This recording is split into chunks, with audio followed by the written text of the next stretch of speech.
Hello, good day, my SM viewers. This is Satellite Media. If you are new to this channel, kindly like, share, subscribe, and please do not forget to hit the notification bell. Still on this issue of Fulani, we are looking at the matters arising.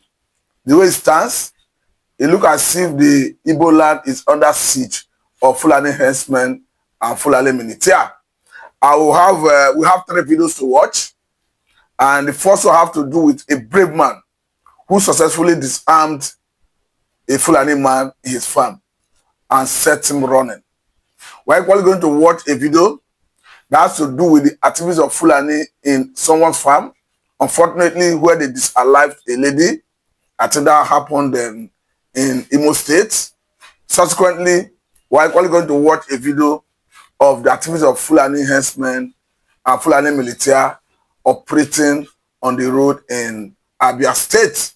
And as we have it, some persons are already threatening the Abia State governor that he have to do something in order not to affect his political career.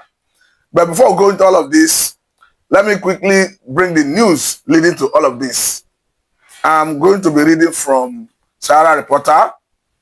The first thing I have here has to do with Abia State.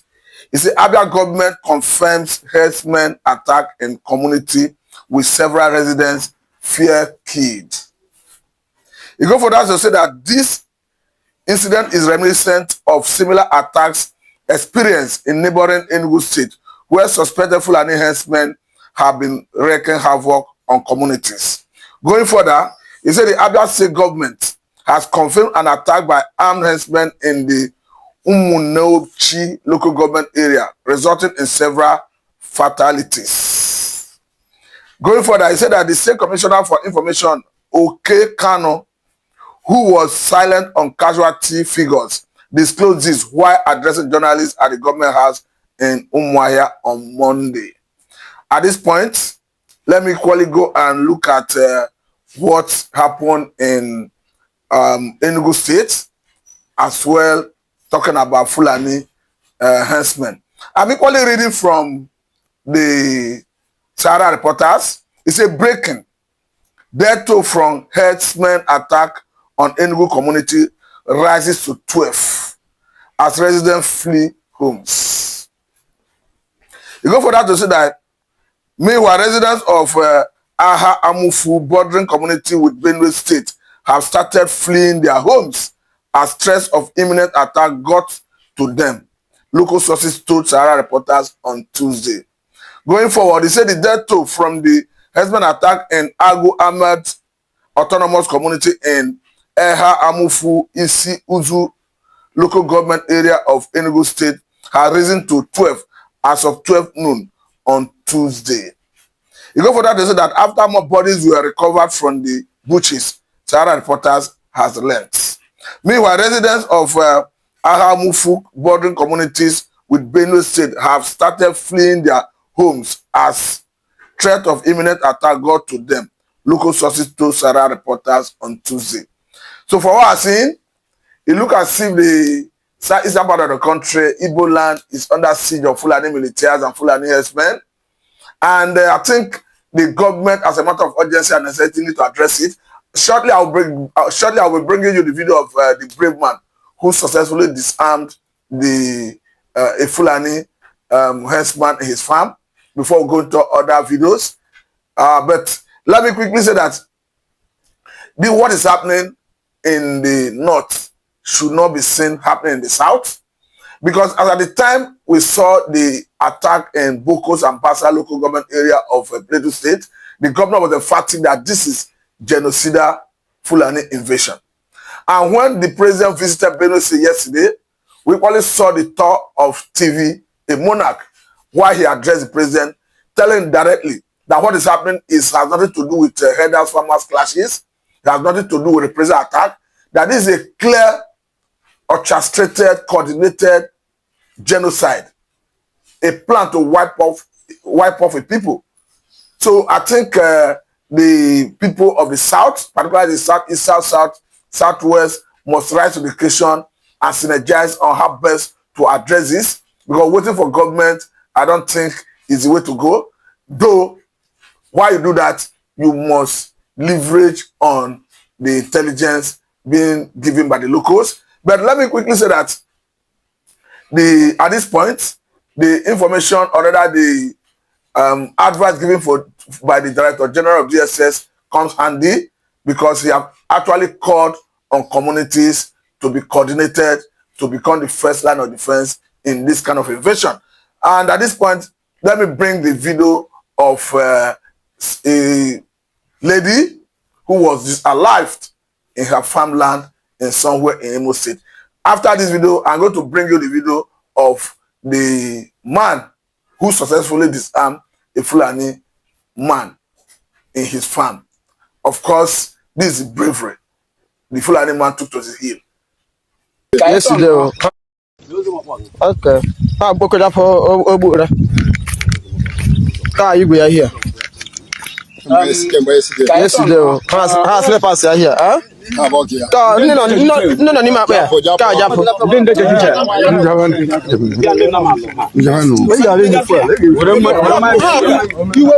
Okay. This will happen at Umewo Amala Ngopal. Okay. Why in that Saburo? Why in that Saburo ni mo here? After enough dragging. Why in that Saburo ni mo here? Grab the cops no. Why Ibra was since yesterday. Honey? Why in that Saburo ni mo here yesterday nama. Nama Fulani herdsmen.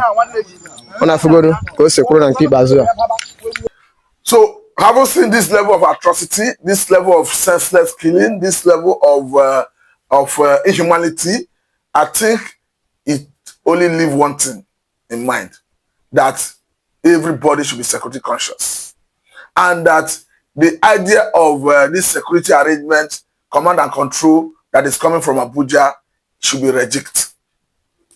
As such, that the state governments should be given some level of security power to parade. I think that's the way to go.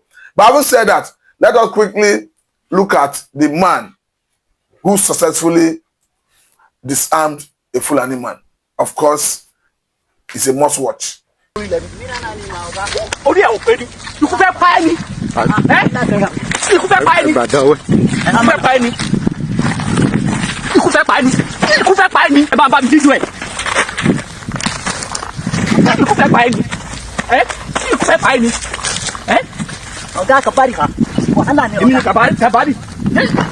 they do here? What did they do here? If you stay my wife, you will die. If you stay my wife, you will die. You want to fear Dale. You want to fear Dale. Oh, c'est do.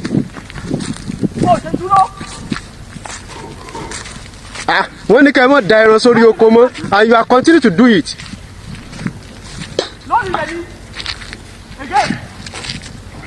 When you come out down, so you come, Kimbaran.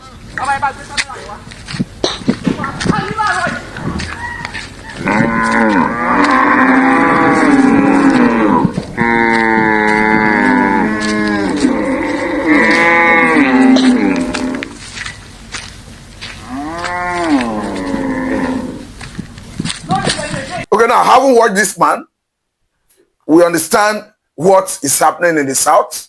That what Hitato here happened in the north is already here with us. It's no longer a rumor that the essence of Fulani herdsmen, Fulani militia is already in the southern part of the country.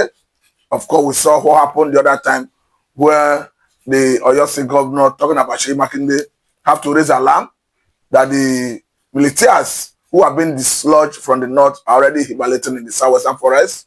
A situation that made Amateku to raise about 2,000 men to start combing southwestern forest as at the time. But again, I will equally bring you another video. This time around, it has to do with the activities of militias. Of course, the same Fulani militias trying to take control of roads in Abia State. And I think this is why some residents in Abia State are already telling the governor that you must rise to the occasion and do something. You understand that the governor goes by the name of the governor and the chief security officer of the state. So to that extent, it behoves on the governor to address the security challenge. Even if we say the power to address it is not within the purview of the governor, looking at the command control of security architecture in Nigeria. But I think the governors across board, 36 states, need to synergize and meet federal government to demand for devolution of power to them. Because you cannot just go by the name of the governor and the chief security officer of the state. You must parade some level of security power to deal with the threat we are seeing. So if you are not willing to confront federal government to demand for such power, you should be ready to accept blame as it comes.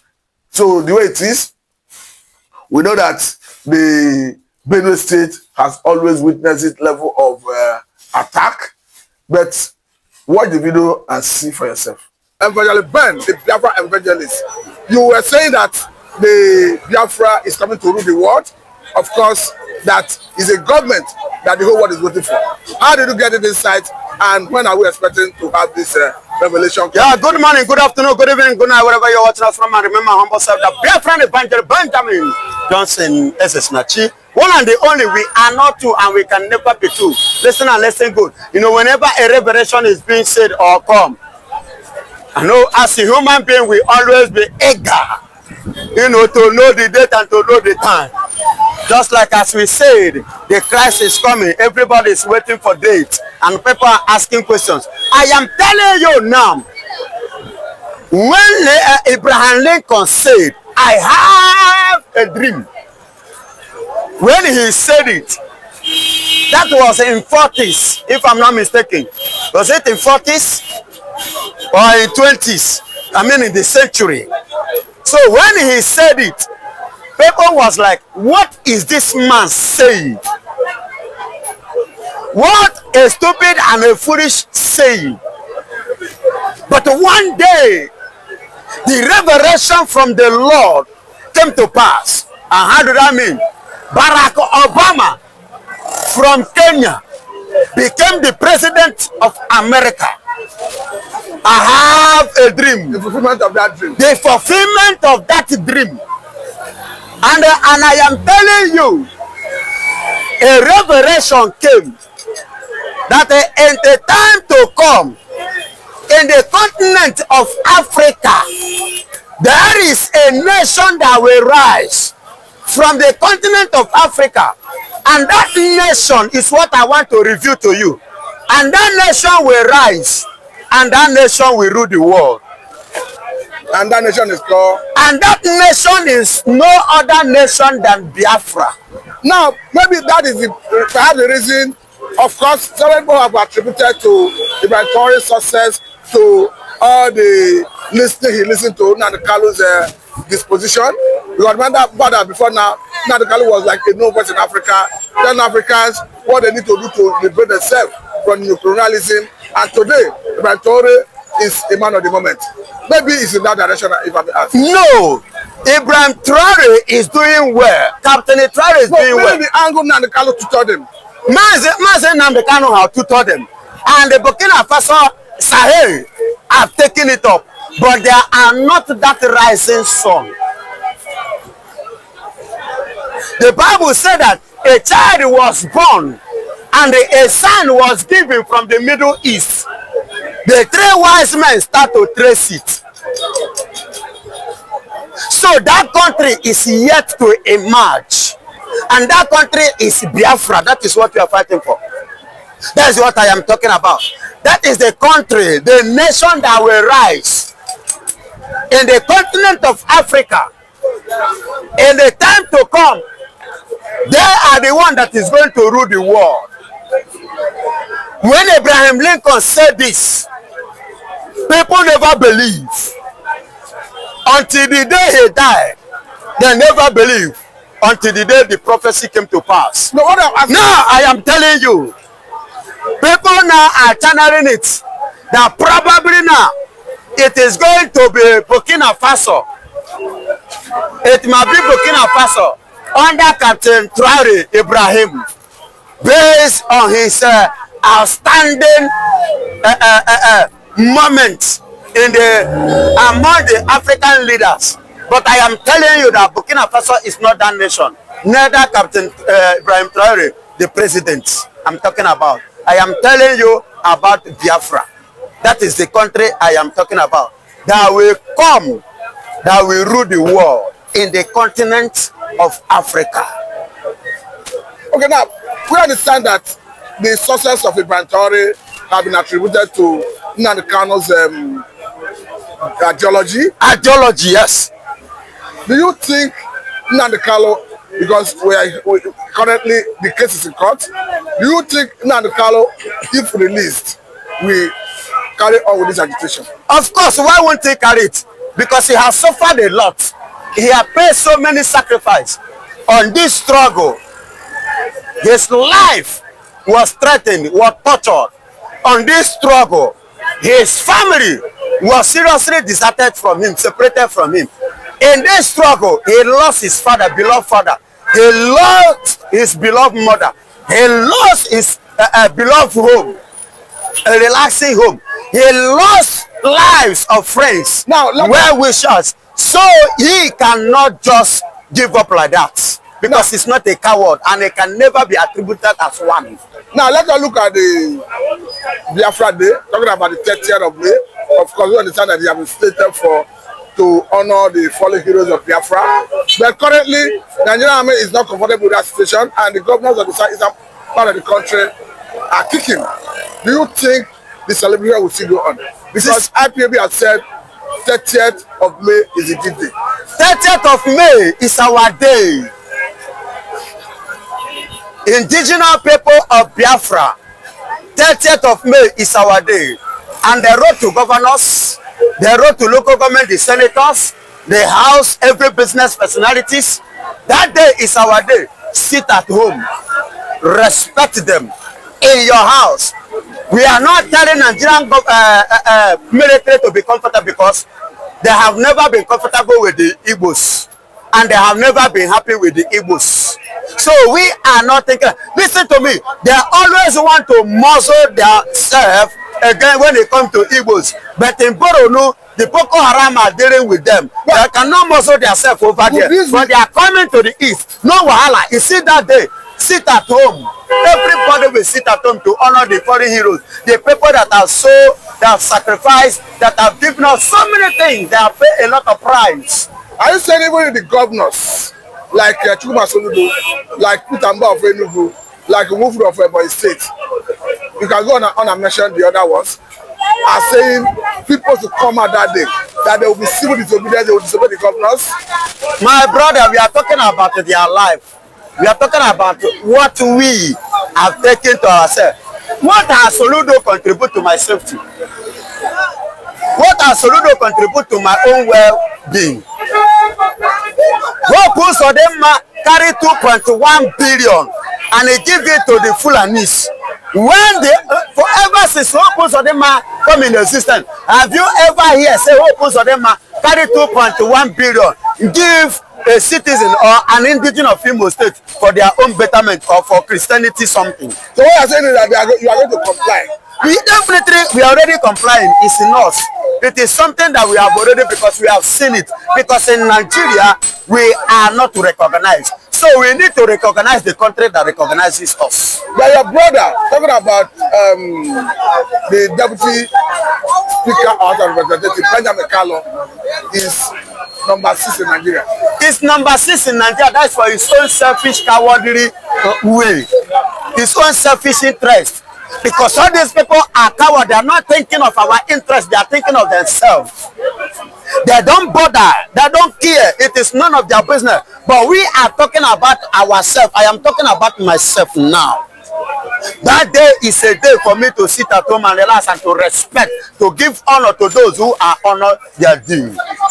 Because they pay the price with their life, with their hard-earned money, and their hard-struggling life. They sacrifice, they share their blood. So many of them, people like Ikonso and the rest, they deserve such respect. Irrespective of the position of Nigerian government and Nigerian I'm not a Nigerian, I am a Biafra man. I am an Igbo man. Because Nigerian government did not recognize me. Now listen and listen good. Why am I sounding like this? Mazen Nnamdi Kanu say, rise up and defend yourself. Nigeria say it is a crime. But the DG, Director General of the DSS, said that Nigerians should rise up and defend themselves, and it's working freely because he's not an Igbo man. T.Y. Danjuma said that everybody, people should rise up and defend themselves. T.Y. Danjuma is working freely because it's not an Igbo man. But Mazen Nambekano made the same statement. They arrested him, they kidnapped him. And it's one of the videos that they played in the court using it to go work against him as an evidence. But they don't have evidence against Danjuma. They don't have evidence against the DG of the DSS. They do not have any evidence against the mighty Allah threatening Nigeria. They do not have any evidence against the Boko Haram, the herdsmen that have been taking life and destroying properties of this country. Okay, now let's take our attention to insecurity. In Borno State, the other day, we saw a news burning down of a military facility, a military base in Marite area of Borno State. Yesterday, there's another news of burning down a military base in Ran area of Borno State and killing 4 soldiers just about 200 kilometers away from the state capital, and another community that is just about 88 kilometers away from the Borno State capital. They equally raised down a military base. In one of the videos making round online, you could clearly hear the voice of a military personnel shouting that Boko Haram have destroyed Marite military base, that Boko Haram have taken over all their armor, that Boko Haram now have a good chunk of weapon in their hands. Where are we going? What did he say? Where are we going? Yes. We are not going anywhere. Nigeria doesn't have future because Boko Haram, the Fulanis have captured Nigeria. The Fulanis from Sahel, Gambia, from Mali, all over within Africa, they have come together to capture Nigeria, and they have captured Nigeria and they have conquered Nigeria. And that is why you see what is happening in Borno State being happened and nothing is done concerning that. What is your president doing? Nothing. Sierge Musa, if it's in the east now, Sierge Musa is muzzling himself and is very brutal. Where are they? They are muzzling themselves in the east because they have the Fulani governor, the coward governors. Do you call them Fulani governors? I call them Fulani governors. But these are brother. Somebody like excuse me. Someone like Obu Zaduma is your brother. Someone like Super Soludo is your brother. Someone like Umufu is your brother. Someone like Allex is your brother. Why are you calling them? Listen to me. The only brother I know is Dr. Allex Otti, but every other one are Fulani governors, imposed or unable, and that is why you see those that are 4th position becoming number 1 position because of the what they signed, the evil that they signed to come and carry out in Igbo land. Now, say that this situation, what do you think is way out, particularly the issue of insecurity as we have it in the northeast? The solution to this is what the DG has said. If truly and if at all that the governor of Borno State is not a Boko Haram and is not a terrorist, by now, with what is happening there, it is enough for him to sign gun, sign arm, equip men, equip boys to do what? To face the people and chase them, because we have civilian JTF in some part of the north. In some part, are they in that place? That is the question. Who are fighting along the military? Okay, they are fighting along the military. On the side of the military. On the side of the military. To combat the insurgency. Then what you need to look, how effective is it? How good and how far have they gone, or how wonderfully have they performed? That is to tell you that they are partnering with the Boko Haram instead of going against Boko Haram. And that is why Boko Haram is getting more ground and succeeding even over the military base. They conquer military and find military and occupy. Now let me bring this angle. Because someone like Malam El-Rufai, a former governor of Kaduna State, made it very clear that there's nothing like independent bandits. That the only bandit that have represented is one that died. That his own ideology, the best thing is to send them to God. Do you share the ideology? I said it. No. You know, the man speaks wisely. But in Nigeria, the Fulanis, knows it that they are using the ideology of repented Boko Haram to carry these wicked souls to do what? To put them in the Nigerian military in order to continue the atrocity to achieve their aim of Fulanizing Nigeria. Do you see accused about trying to Fulanize Nigeria? Yeah, of course, I'm not accusing them. I'm saying what they are doing, because you can see, he said Nigeria is their country. They say Nigeria is a place God gave it to them. So is that an accuse? It is not accused, but it is a reality. I think at this point I must let you go. God bless you. This is South Media and I'm Mr. Martin. You're welcome. I must say very big thank you for time. We hope to have you next time. You're welcome. Thank you very much. Thanks meeting you.